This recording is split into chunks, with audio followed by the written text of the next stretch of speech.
Coming up tonight, the Prime Minister fires back regarding concerns over the controversial national security appointment. A former cabinet minister addresses the rising cost of living. And it's regatta time. Our news reports from Georgetown, Exuma.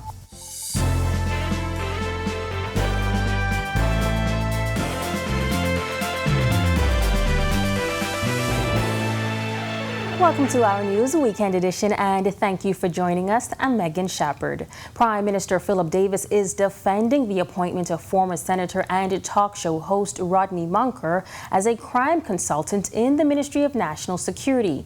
Communications Director in the Office of the Prime Minister, Latrey Raming, confirmed as much last week, but said he could not give any details. When the PLP was in opposition, now National Security Minister Wayne Munro co-hosted Munker's show for months. While speaking in Parliament, former Prime Minister Dr. Hubert Minnis also slammed the appointment. Speaking at the Exuma Regatta Saturday night, the Prime Minister hit back. I'm hearing from the former Prime Minister. I heard him. That's the only person I've heard who criticize it. But you could ask him, what about Omar Archer? The Ministry of Education is in talks with the Health Ministry to get government schools back to full-time face-to-face learning amid a drastic drop in COVID-19 cases. Jasmine Brown reports. The Education Minister telling reporters that doing away with hybrid learning is a priority as they look to implement face-to-face learning on a full-time basis. We're in dialogue with the Minister of Health to ask him when can we get our children in normal numbers in the classrooms. But I'm in active dialogue. I spoke to him yesterday, I spoke to him the day before, I spoke to him the day before that to see when they see a green light to allow children 100%. As a result of the COVID-19 pandemic, many Bahamian students have had to attend classes virtually for months at a time. While many schools resumed hybrid learning halfway through the 2020-2021 academic year, all public schools in the Bahamas began the 2021-2022 academic year with a virtual learning platform as a result of a surge in cases. But that changed earlier this year when hybrid learning was resumed in public schools. It's in a hybrid model because the Ministry of Health has advised that the preferred standard is 3 feet apart. And you know, they've given some indication that if you don't do the preferred standard, you can bring everyone in. But I don't know how we can advocate for something that's not consistent with a preferred standard. In February, Director of Education Marcellus Taylor said roughly 30% of students were not attending classes on the online learning platform. Hannah Martin has on numerous occasions highlighted the urgency of getting students back in the classroom to address the significant gaps resulting from the virtual learning platform. We are creating a number of interventions. We're looking at the high school diploma in terms of how that's been affected by the pandemic and what modalities can be introduced where the pandemic interfered with meeting certain things. Reporting for our news, I'm Jasmine Brown.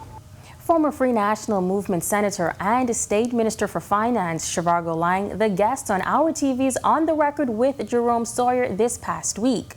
Lang weighing in on the International Monetary Fund's warning that the cost of living is going up. He says while he understands those factors, he believes it is also being used as an excuse. I also believe that there is some taking advantage of this opportunity by companies at home and abroad who see an opportunity to do a little bit of profit making by creeping up these prices and blaming the inflation that's taking place across the globe. So some of that I have no doubt is taking place. But we as consumers can't do anything about it in terms of changing the prices. The only thing that we can do something about is our behavior in response to those higher prices. Lang says he believes Bahamians have found ways to adjust. There is a tendency on our part to see those price changes in such an incremental fashion that over time we've complained but not done anything. Now, the adjustments are really up in your face, like having a $400 increase on your rent. And so I believe that people are making adjustments, and that adjustment is I don't have to stop eating something, or buying something, I buy less of it. Or I can switch brands if another brand is less expensive, etc. And as the economy finally began to show signs of rebound, Lang was asked if he believes the economy could handle another setback this soon. Yes. Why do you think so? Or why do you We don't have a choice. When people, let me tell you something, we've seen this over and repeatedly. We've often said to ourselves, well, we can't take another this, we can't take another that. And then another something comes and we're still here. Because ultimately, human beings are adapters.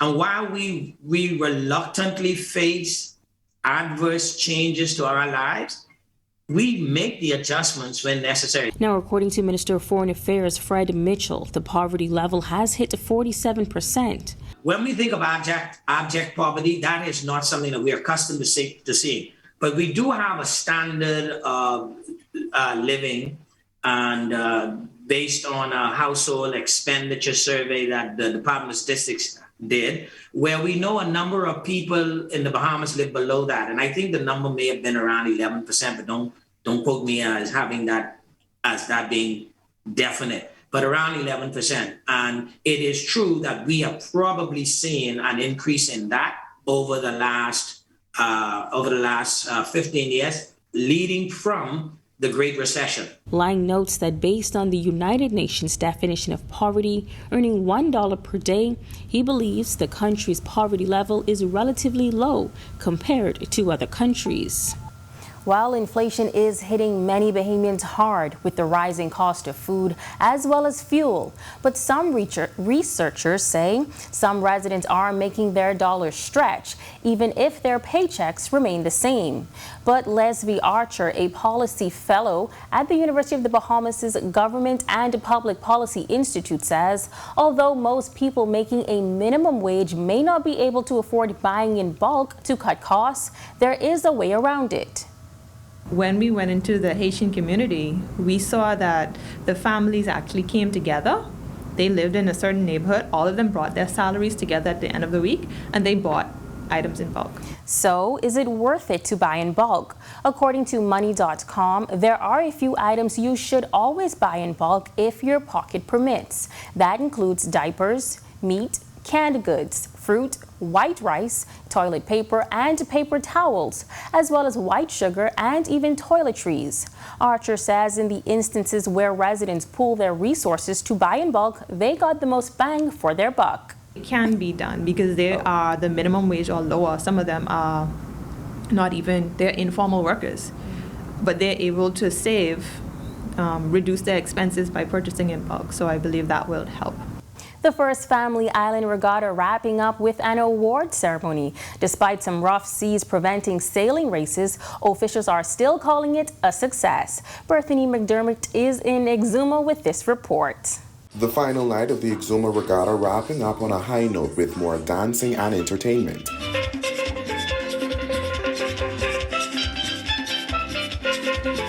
This final night saw the arrival of Deputy Governor General Cynthia Mother Pratt and Prime Minister Philip Davis, among other officials, for the closing ceremony. Taking home the biggest award of the night and crowned the overall champion of the sailing race was Patton Pride from Black Point Exuma. That's the C-Class boat Minister Responsible Clay Sweeting raced with and won. The award was sponsored by Alive. Sailed by Stephen Knowles, Black Point Exuma.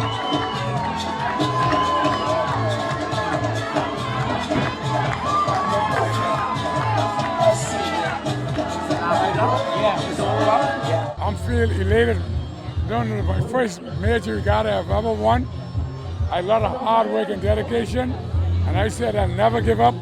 I got a quote from a good friend sailing buddy, Mr. Richard Ross, owner of St. Sally, said he'll never give up until he died.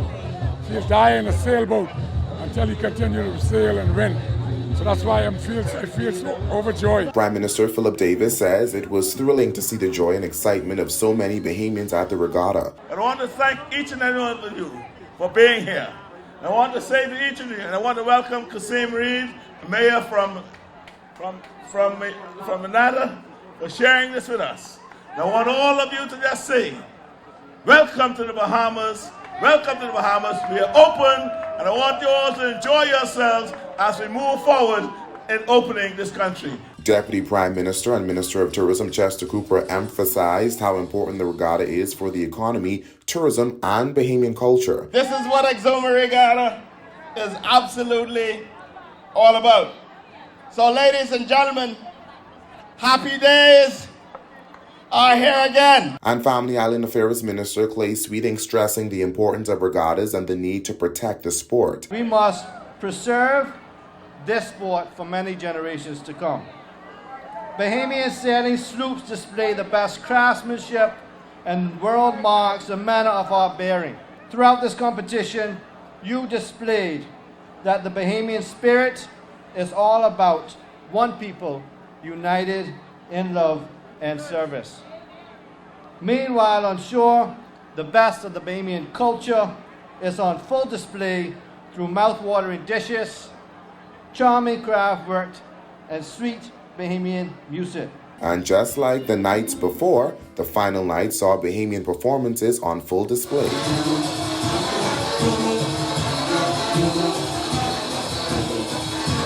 Reporting for Our News, I'm Berthany McDermott. Still to come on Our News, local activists launch Imagine Local Government campaign. And children and adults alike, make sure to be up to date on your inoculations. All of that and more when Our News returns.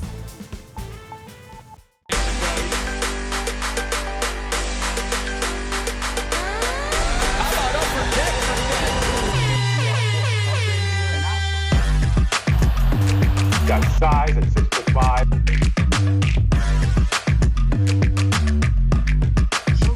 Hi, this is Shamika.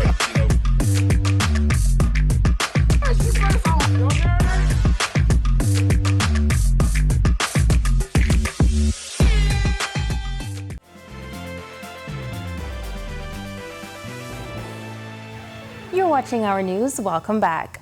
There is pushback against the introduction of local government to New Providence by members of Parliament who may not understand what local government means. That's according to anthropologist Nicolette Bethel, who says there is political will, but the political when is what is missing.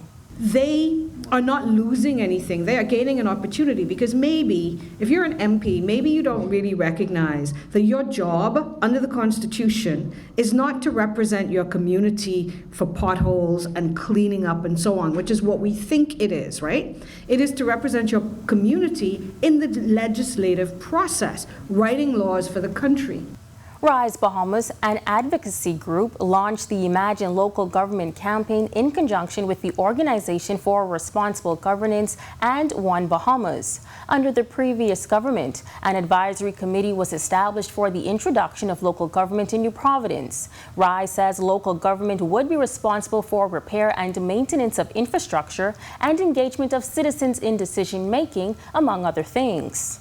MPs who feel like their job may be threatened could move to the local government arena and thereby gain more prestige, more reputation, because they would be able to actually do the job. When you go to your MP, if that MP is not a cabinet minister, or is not the cabinet minister that you need him or her to be, they can't get anything done. Rise says introducing local government in New Providence would bring government closer to the people. ORG Executive Director Matt Aubrey says some may believe that more government is a bad thing, but he doesn't agree. There are other concerns that have been raised. One being, well, do we need another level of government? A lot of people, raise their hands. Well, we're struggling with the level of government we got, and we need to give us more levels. But the truth is, the structure that's been applied or been suggested is more functional. It's about the execution. It's not about lots of additional levels of regulation. It's about empowering people that they can find a resource in their community.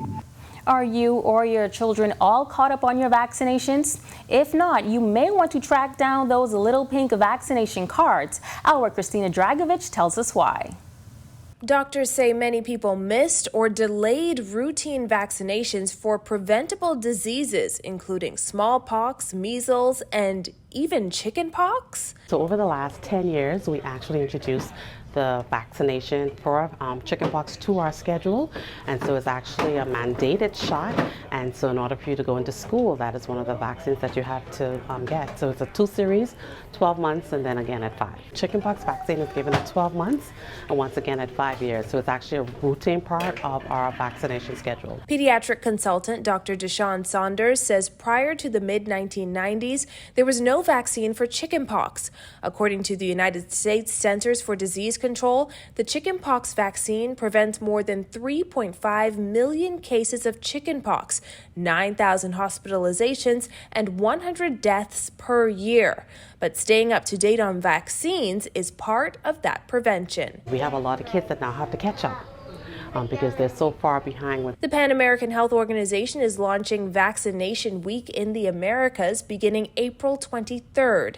PAHO Director Dr. Carissa Etienne issuing a call for everyone to get their shots. Parents should take this moment to get their children caught up on routine vaccines and shield them against diseases like measles, polio, and diphtheria. As a result of the COVID-19 pandemic in 2020, 23 million children across the world missed out on vaccination.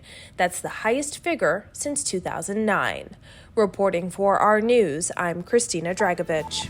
When our news comes back from the break, now that Family Island festivals and regattas are back on the books, our Jerome Sawyer has the inside scoop of how those are organized.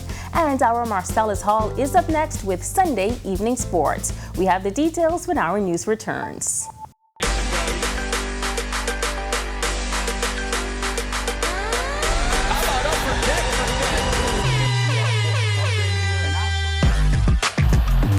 Got size at 6'5".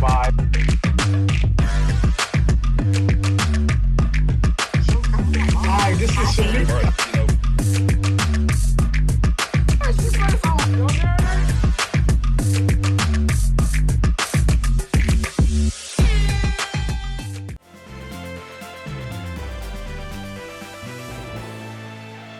What does it take to be a software developer, game designer, or network engineer? This year's Girls in ICT Day is aiming to answer those questions for girls in grades 9 through 12, bringing women in ICT together as role models and industry experts. Corporate and Consumer Relations Manager at the Utilities Regulation and Competition Authority, Arnett Ingram, says this year's event will bring together 150 girls on New Providence and 100 from Grand Bahama and all the Family Islands. We're going to be talking about access and safety, which is very important, especially in a post-COVID era, to making sure that our girls are able to really break into the industry and have the impact that we need as young females. The event, set for April 28th, has the support of women in ICT across the Bahamas, including REV, BTC, and Bahamas Power and Light. We want to make sure that we do our part with regards to closing the digital gender divide.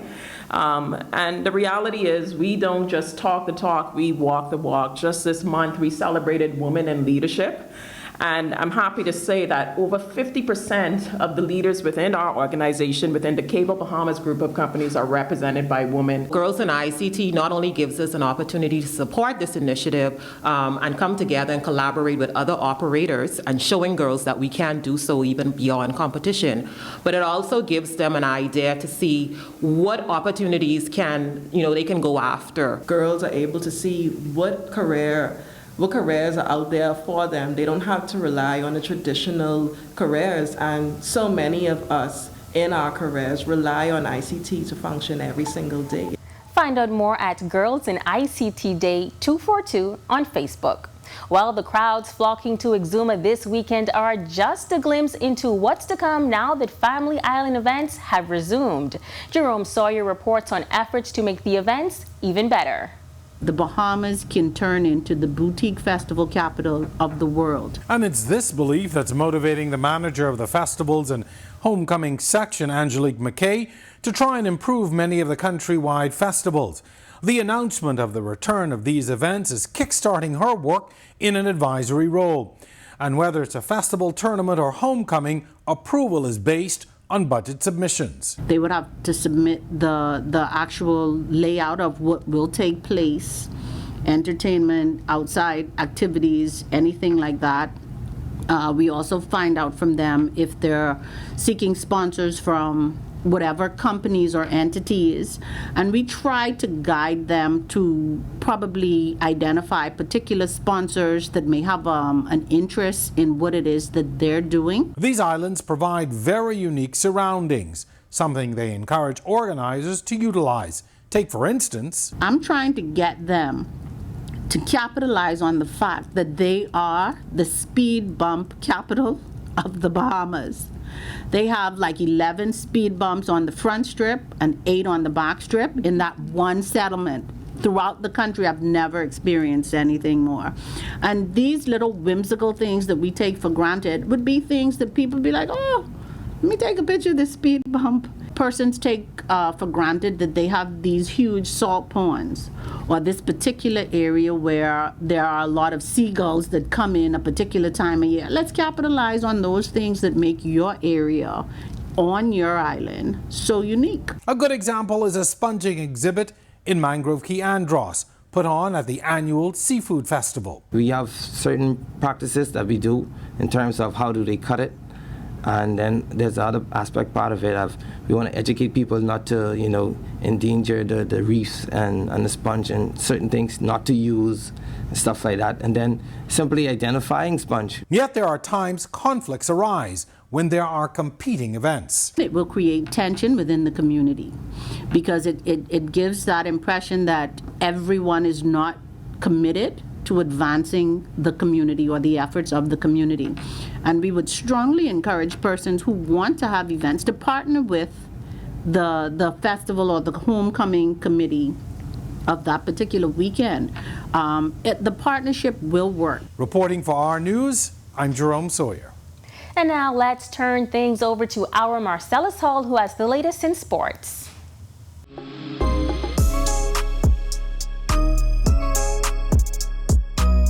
This is your weekend sports check. Hello, everybody. I'm Marcellus Hall. Well, Jazz Chisholm have a day. Why don't you? He and the Florida Marlins, the Miami Marlins, taking on the world champion Atlanta Braves yesterday. And what an afternoon for Jazz. He was actually one single away from the cycle. The Miami second baseman drove in 3 runs, had 4 hits, including a leadoff home run to start the game. The Marlins riding a season-high 14 hits to a 9-7 win over the Atlanta Braves. This came in last night. Now, for Jazz, again, another milestone for the young Bahamian. Jazz getting it done across the board. Again, 4 for 6 on the day with those RBIs. He also had a couple of stolen bases. Most importantly, like we said, they do indeed get the win. Game 3 in that 3-game set comes your way today.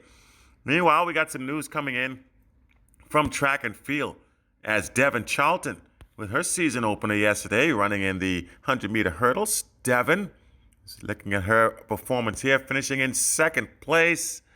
Great job there for the young lady as she cruises across the finish line in 2nd place, as we mentioned, a season's best time for Devin Charlton. And there it is, your check on sports. As we take a look at your weekend edition, I'm Marcellus Hall. See you next time. Still to come, we're going to see what weather looks like over the next few days. And what exactly is colonial swag? We're going to find out from our Christina Dragovich. That's coming up when our news returns.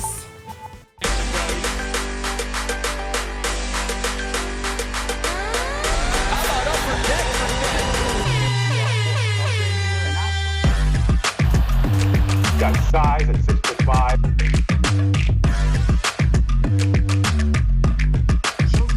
Hi, this is Shamik.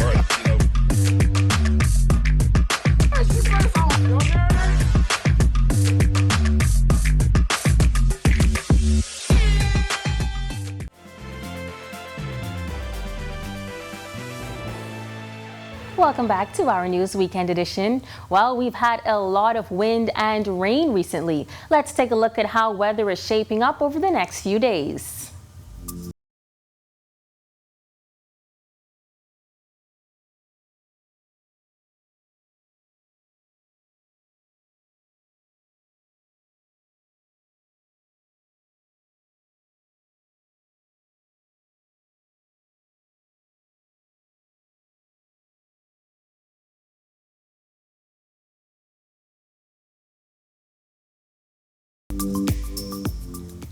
Enter another world at the Turn Gallery as the Bahamian artist explores colonial swag through fabrics and tapestries. Christina Dragovich tells us more.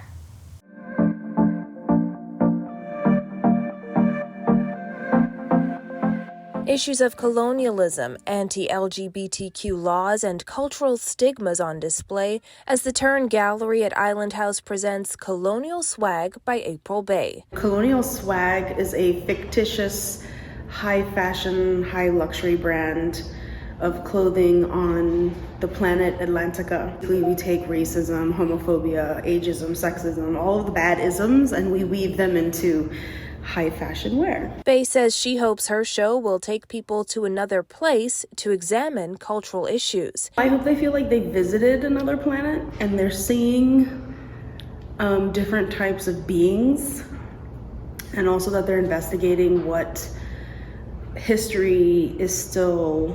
how history is still impacting the present. You may even see some familiar faces in Bay's pieces, including Her Majesty Queen Elizabeth II. When it comes to images of the Queen, I'm referencing how the colonizers can colonize their own, and referencing her history of not really wanting to take the throne and the crown, and that's why I use the images from her coronation. From clothespins to glitter and fur, Bay brings her upbringing to her art. A lot of the tapestries are hung on a clothesline with clothespins, and that's referencing my own childhood. Like, that was my chore that I absolutely hated.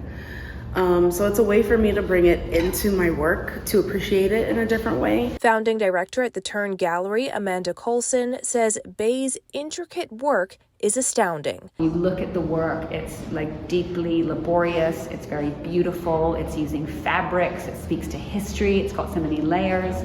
It's using, you see elements of Junkanoo in there, but taken to this very high level. So you're looking at sequins and glitter. Like a mirror, Bay says her work reflects reality and looks toward a speculative future. Bay's show runs until May 28th at the Turn Gallery. Reporting for Our News, I'm Christina Dragovich. Thank you so much for tuning into our News Weekend edition. On behalf of the entire team, I'm Megan Shepard. Enjoy the rest of your Sunday evening.